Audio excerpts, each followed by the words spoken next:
Thanks for stopping by to check out Vintage Audio Review. I am Scott, your host, a recently retired electrical engineer with over 30 years experience with RF and microwave hardware and the testing thereof.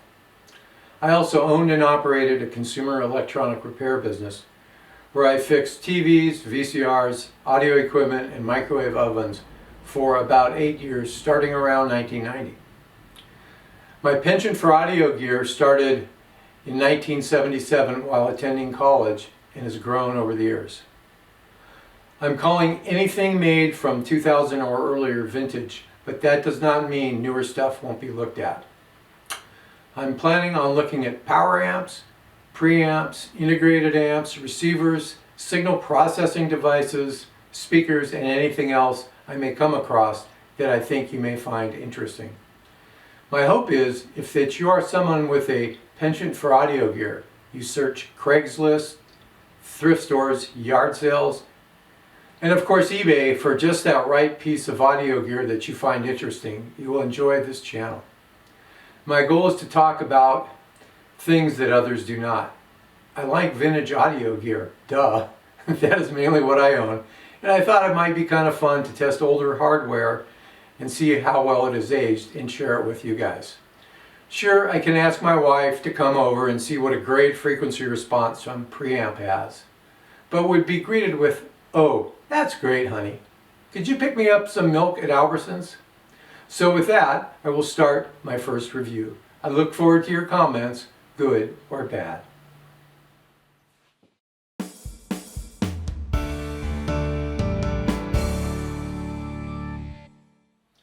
I was asked by an audio friend of mine, Ian, who himself will be a subject of a future video or two, to look at this cute little Nikko Integrated Stereo amplifier he recently acquired. It's a solid-state unit made circa 1968. It's all metal and solidly built, weighing in at 10.5 pounds.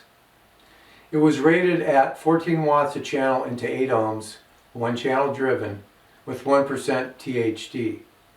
Frequency response was listed as plus or minus 2 dB from 20 to 20 kilohertz, at about 1 watt of output power.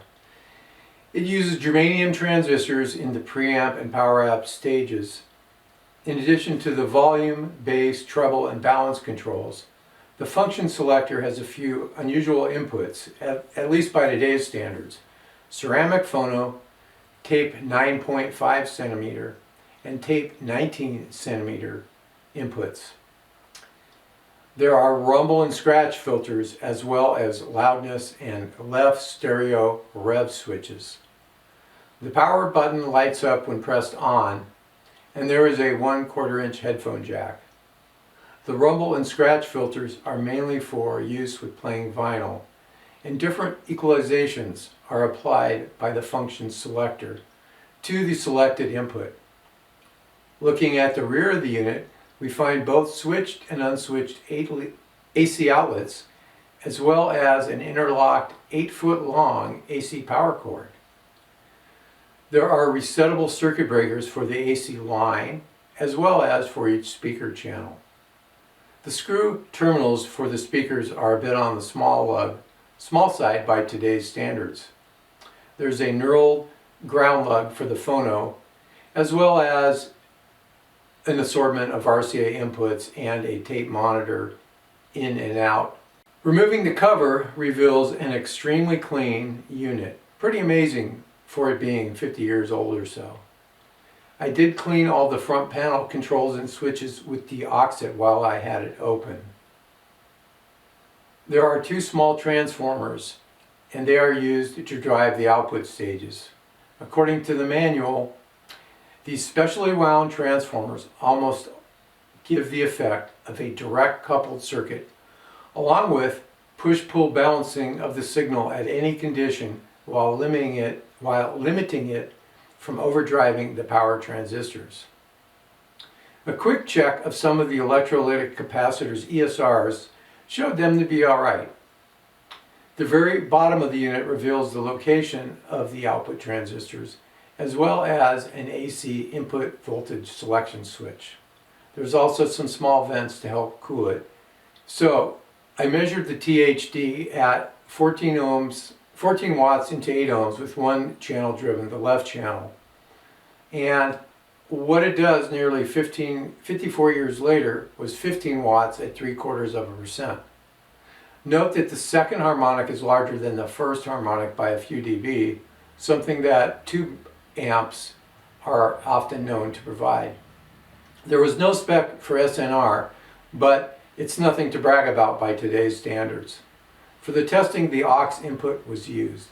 There was a spec for noise level with the volume control set to a minimum. Below is what I measured under the same conditions, although I don't know if there was an A-weighted measurement at 1 kilohertz. Minus 61.5 dB equates to about 0.84 millivolts, which is less than the spec. Though the spec does not tell any more about how it was measured. Though it is not specified, with both channels driven into 8 ohms, I was able to get 13 watts at a tad over 1% THD.